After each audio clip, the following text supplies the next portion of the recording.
Great to have some MMA royalty with us, Jeff Monson. Jeff, one of the best heavyweights to ever do it. Fought at light heavyweight as well. Fought in Asia, fought in Pride, UFC, M1 Global. What a career, what a life you've had already. How are things with you, mate? I'm good. I'm in Florida right now, visiting my daughter. And it's kind of difficult with the pandemic. Life is not normal, but everything's okay. Everybody's healthy. So. Mainly, I wanted to ask you about your career fighting in Asia. I mean, you fought some of the best in the world, in the best promotions in the world, and kind of in the glory days of MMA. Do you think that's fair to call it the glory days of MMA? Do you think that's the best the sport has ever been in kind of the early 2000s? Yeah, I think so because you had so many good promotions. You had Pride, UFC. It wasn't, UFC. And maybe to a lesser extent Bellator kind of have a monopoly on everything, but there you had a couple of really good promotions, having the best fighters in the world in different places. So now you saw some amazing fights, different promotions. What was your favorite memory of fighting in Pride in particular? I feel like Pride is the one that people have the most affection for looking back, and probably people miss the most. Well, I fought Fujita in Pride, and the people don't realize I fought in the very last Pride event and the very last fight in the very last Pride event. So it was pretty amazing because I had been hoping for years to be on Pride, to get in Pride. I tried, I couldn't get in, and then I got in with the UFC, and then finally I got the opportunity in Pride. So it was, for me, really, it was a dream come true. What do you think has changed? What are the biggest changes, do you think, from then and now, for better or worse? Well, I mean, I think the one good thing is that MMA is definitely more household. It's definitely more accepted as a mainstream sport. It's not. I mean, of course, it's extreme sport because it's of what it is. It's fighting, but it's definitely more mainstream. More people know about it, not just very big fight fans. It's mom and dad know about MMA and heard about it. The bad thing though is it's like I said, the UFC kind of has a monopoly on it right now. They kind of control who's being seen on TV and kind of limiting the number of stars or the people that people get to know, like household names, because they kind of control that.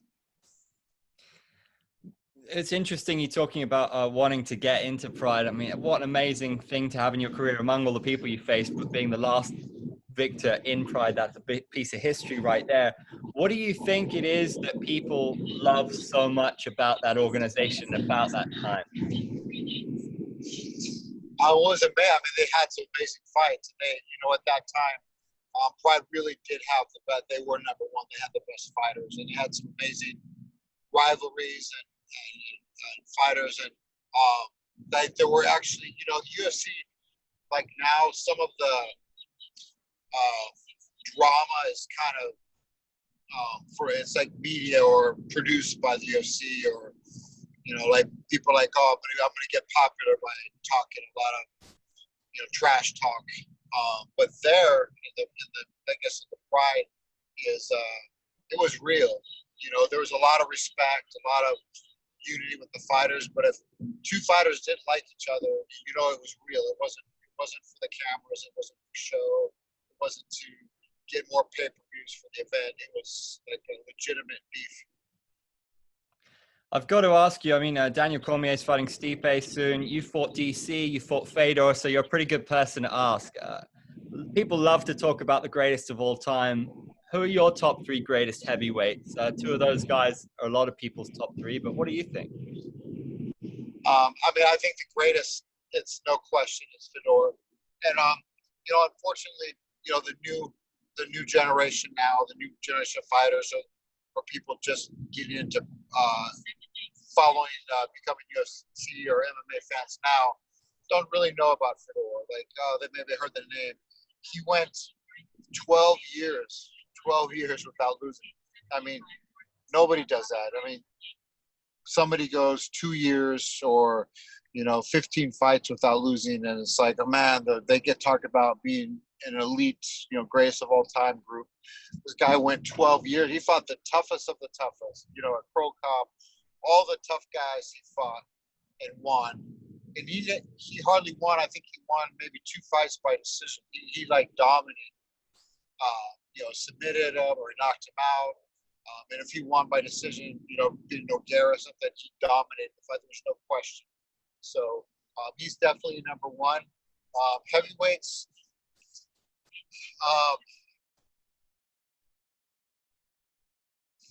I think DC has to be considered, even though he fought a lot of light heavyweight bouts. He's very good. It's someone who gets overlooked. Like and maybe I'm a little biased, but he definitely wasn't the most talented of the group. But Sylvia, man, he was a 5-time UFC champion, and a long time. Without he won a few fights, got beat, then came back and won. But he kept coming back after his losses. Usually a lot of times after a heavyweight or any fight gets beat at a title fight, you don't really see him again on that level.